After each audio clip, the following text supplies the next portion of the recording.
You come up. Yes, hello. Hi everyone, welcome back. My name's Heather and welcome back to my channel, Rycrafty. That's also my Instagram name where you can find me and maybe sneak peeks of things I'm making or working on. And here we are. Me Made May is over. This is the first video of June. I am wearing a Me Made. This is a tank top I made. I have a, tank top. I have a t-shirt made out of the exact same fabric, and then I had some leftovers which I eventually made into this tank top. This is not the point of the video, but I'm wearing it, so why not? I have this McCall's maxi dress pattern that I made once, and that fit nicely, so one day when I realized I had enough of these leftovers to make a tank top, I thought, oh, I'll just take that maxi dress pattern and cut it short, and it'll be fine. And somehow it wasn't. Like, there's actually, I don't think you can really tell because of the busyness of the pattern. I ended up putting a pleat in the front here because it was just too big and too baggy. Yeah, the easy solution, once it was all already made up, was just to put a little pleat in the front here. So yeah, I'm still continuing to wear my Me Mades. I mean, I always did. And yeah, but I'm just a little bit more aware now of what I'm reaching for. And maybe if I think, oh, I'll wear that store-bought item, I won't always change my mind, but I will sort of think a second time and think, is there anything else I want to wear? Maybe something that I've made? I'm still feeling the residual effects of Me Made May in that I'm thinking more about what I'm choosing to put on each day, which is kind of fun. And honestly, I haven't worn this tank top in a long time. Conan is asleep on my lap and he's just pinned down one of my hands. But I'm gonna need both my hands to show the nice people the finished thing over there, bud. So first, what have I done in the last couple of weeks since we last talked? Because I was doing weekly videos in May for Me Made May, but I'm letting myself relax a bit and go back to every 2 weeks, or more if I feel like it. But yeah, it's generally a every 2 weeks channel, unless I get really excited about some project. So, I have sewing and knitting to talk about this time, which is exciting. I've actually already talked about the knitting because it was a baby gift that I gave to a coworker yesterday. Yes, hello. It was a baby gift that I gave to a coworker yesterday, which was her last day before maternity leave. And Past Heather recorded something about that a few days ago. So I'm going to pass this on to her. Hi everybody, it is me. It is late at night. I mean, it's not late, but it's almost 10. And I wouldn't normally record anything at this point in time. I'm in my after-work comfy outfit. I put on a bra before I recorded this. This is how crazy this is. I was already in comfy mode and had been in comfy mode for a while. It's late enough at night that Conan is at the other end of the couch sleeping and is too lazy to even come over here and sit on my lap. But the reason I'm here, over the past few months I've knit 2 baby sweaters for co-workers who are going on, or who have gone at this point, on parental leave. And I had one more co-worker. I had a third going on parental leave. And I knew she was going in June. And I've known that since January. And I had one baby sweater to knit by the end of March, which I did. Got it to them in time. And then I thought, great, I have so much time between now and June when I have to make that third baby sweater. Famous last words. I actually started this sweater in May, but then I just left it. I knit some of it, and I questioned my choices of colors, or not my choices, but I questioned how the yarn was knitting up, and so it sat for a while, until recently when I realized she's leaving soon, like really soon. So over the past few days, I finally did the sleeves, and there was a point, even just a couple days ago, I thought, I'm not going to finish this one. This one is not going to get finished. I'm going to have to find a way to get it to her, like after she's left our work. Because today, as I said, it's 10 o'clock Thursday night. Tomorrow is my coworker's last day of work before her leave. And I finished it. Like, this feels like magic. Because over the weekend, I had the 2 sleeves, and I think maybe this ribbing to go. And over the weekend I told myself, that is your job this weekend. Finish the body, finish the sleeves, get it ready, give it to her this week. And I didn't do that on the weekend. I think I finished the body. And then I just had the arms to do this week. But I sometimes have a very bad habit of after dinner, I'm sitting on the couch, I'm comfy, I'm warm, Netflix is up there just chattering away, Conan is snoring and warm and breathing deeply, and I will just fall asleep for most of the evening on the couch. And even though I wanted to work on the sweater, that happened to me Monday and Tuesday. Like, I think I did some knitting when I woke up from my 2-hour nap on Tuesday night. Wednesday after work and today after work, I just sat down and said, no naps, don't even think about lying down, do not put down those knitting needles, and it worked. So obviously this is unblocked because the ribbing is doing some stuff there. So as soon as I'm done recording this, I'm going to give this a soak in some wool wash, and then I'm going to set it up to dry out overnight. I'm going to give it a really good squeeze in a towel to get a lot of the water out, and then I'm going to put it on my drying rack. I'm going to put the fan and point it at this. And so hopefully tomorrow morning when I wake up, I can put it in a gift bag and bring it to my coworker. So, the details of this adorable little baby sweater. It's the same pattern that I used for the one I made in March, which is the Petit Mariniere Moderne. Very cute. Is written to have these stripes. The last one I did, I'll link the video down below. The last one I did scrappy, so I found a solid color that I used for the body, and then I used a different sock yarn scrap for each stripe. There are also more stripes on the arms in that one, but I didn't do them in this guy because I was just trying to get it done. So for this one, I decided to do something different, and I picked a variegated yarn for the main color. That's the back. I'm showing you the front. So we've got this variegated main color, and I picked a solid for the stripes. And you can see it a tiny bit, but the solid actually has some of that stellina or whatever it is, some of that sparkle in it. Not very much. Like, I don't think it's going to be rough on baby. Yeah, there is just a tiny bit of sparkle in that gray, which I think is very cute. But yeah, adorable little pattern. As I said, second time I've knit it, so I really enjoy it. I like that it has neck shaping. So as you can see, the front neckband touches this gray stripe. But on the back, there's a good bit of the variegated before the gray stripe. So that's fun. I think what I was hoping this variegated yarn would do is more like these first couple stripes, where it's really variegated and just crazy, and like the arms, with just all the colors smooshed together. But then once I got to the body, and it's a baby sweater, so once you get to this point, past the arms, there's no shaping, because babies are just little sausages. So this stayed the same number of stitches, which did a really interesting pooling thing, and that's partly why I stopped working on it after, I think, the first couple pooled chunks here. Wasn't certain how I felt about that. I thought I liked it, but then sometimes I didn't, sometimes I did. I actually like this side better because I like the green that is in here, in the variegated. Again, that's the back. That's why it sat for a while, even though I had plenty of time from when I started it to finish it before now. But I do like it in the end. I think it's neat. I like how it started just slightly moving slowly, like the white starts going this way and the pink starts receding over here and the blue comes in more. It's like in this one there's barely any blue. By the time you get down to here, it is mainly blue on the front. I hope my friend and coworker finds it fun. I don't have a hat. I did have, again, it's 10 o'clock now. I had this moment. Oh, I think there's still an end I have to weave in. I still need to do the armpit end. I had woven in all the ends last night after I finished arm number 1, and then last night I started arm number 2.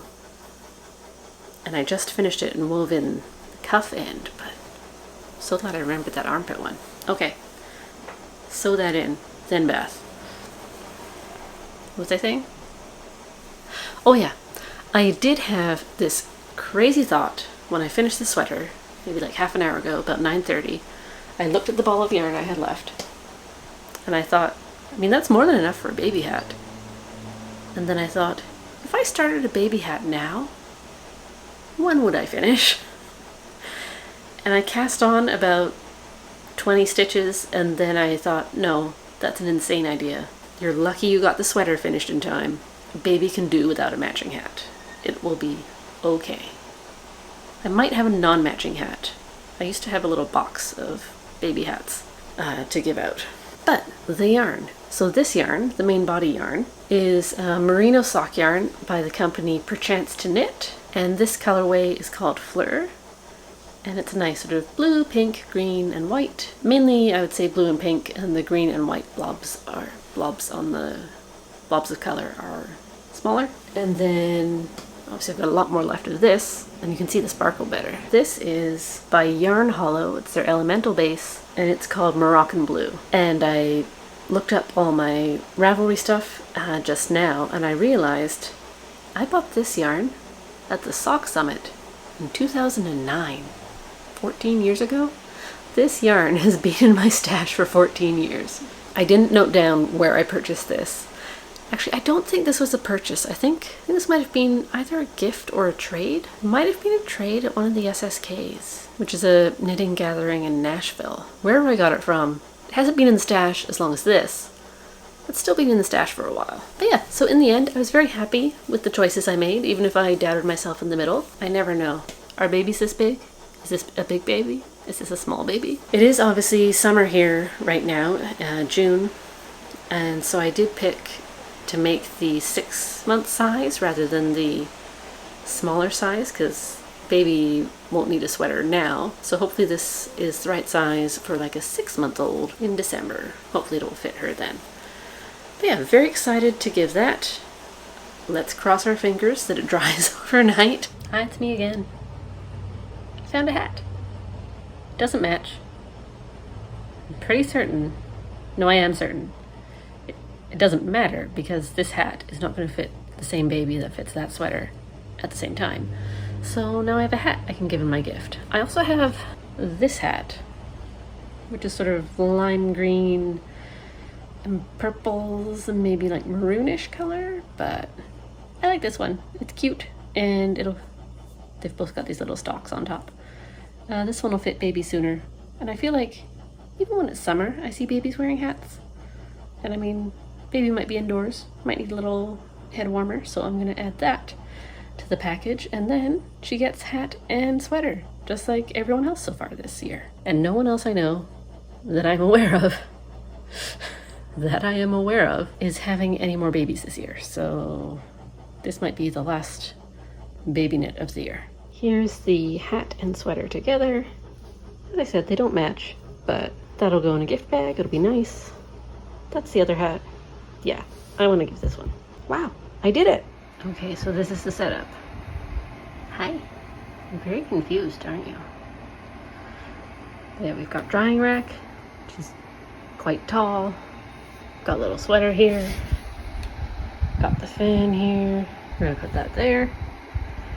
And now I'm gonna go to bed, and hopefully in about 7 or 8 hours, the sweater will be dry and ready to come to work with me.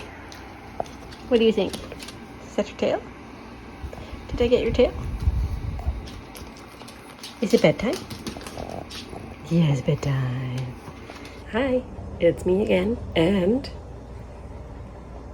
it's dry. So I left the baby sweater under the fan like I showed you all night last night. And I woke up this morning, it's lovely and dry. I'm gonna package it up with the little hat into a gift bag and leave for work in a matter of minutes.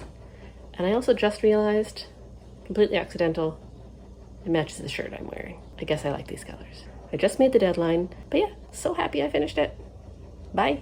So yeah, that's the cute little baby sweater I finished, and it was nice to finally finish it. It was nice to finish a knitted thing, which I haven't done in a little while, I think since the last baby sweater. But I have something sewn to show you as well. Both crafting content types in this video, sewing and knitting. Here's my sewing finished object. It's a top for me.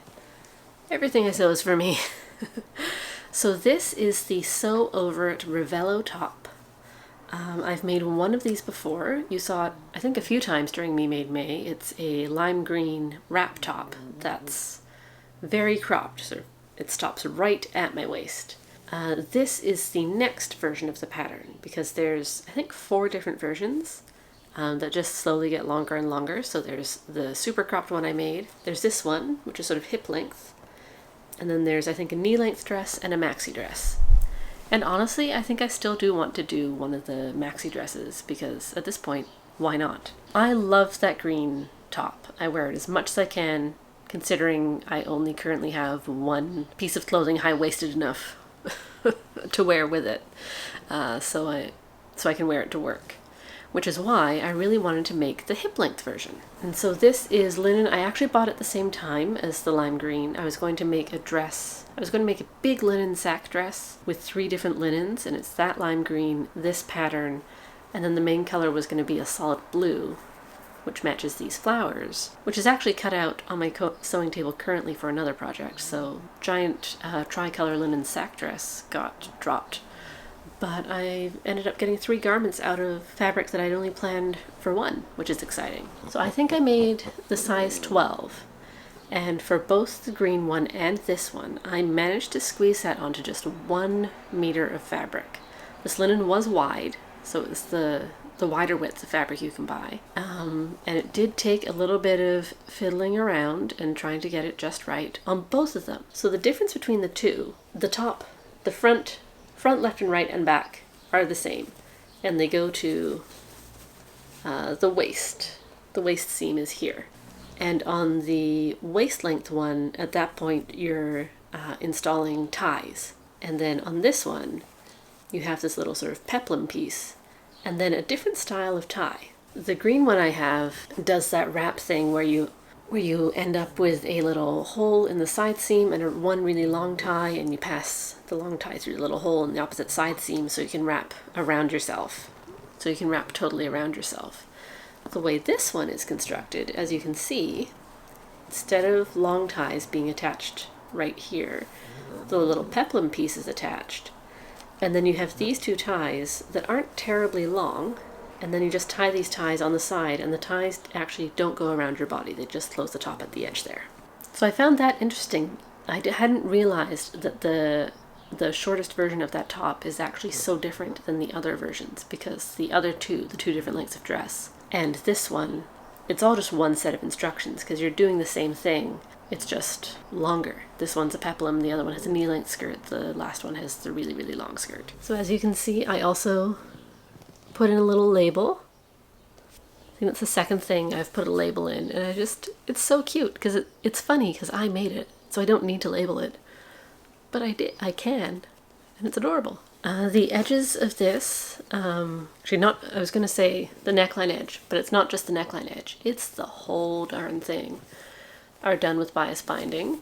So it goes down the neckline, down the peplum, around the bottom of the shirt, and all the way around to the other side. So that was a lot. But I dug into my magic Ziploc bag full of bias binding that I bought years and years ago at a vintage store. At that time it was in a box, now we're down to a Ziploc bag's worth. But I found something that worked enough with this fabric. I didn't have a white, but I thought this really pale blue coordinated, and it's not really seen anyway. And then so the fastening inside, so this is the one that goes over and ties. So we get that out of the way. The inside piece is interesting. This comes down on this angle, and the peplum seam is here, and then this goes straight. So there's this sort of, I don't know, I find it works. And obviously this isn't seen on the outside, but it's a funny little shape. And then there's a little button inside. So let's get rid of the hanger. So this is the bit that is covered, the underside of the wrap. You've got a little button, and you sew in, when you're doing the bias, when you're doing the bias binding, you sew in some elastic here, and then it's just a little elastic loop on the inside that keeps this part of the wrap in the right spot. So I don't have a serger or anything. So I zigzagged the seam allowances once I'd sewn the seams, and then I pinked them with my pinking shears, which is a pain because I find the pinking shears really stiff, but it's just so pretty. And the reason it looks so nice like that still inside is that I wore it once to work, and then I haven't worn it since, or washed it yet, because I wanted to show you guys when it was still looking sort of nice and crisp. Because although I had pre-washed this linen, it had had a good press and then sat for most of a year, but sat nicely pressed. So it's still very crisp. And I noticed with my other linen version of this shirt that as I've washed it more, it's gotten softer and softer and more relaxed. Even when I iron it to get the really bad wrinkles out, because those ties wrinkle like anything. You want to say hi? Let's say hi first. You're the one who popped up, so you get to say hi. Say hi to the people. Or not. Anyway, linen. Green one really softened up.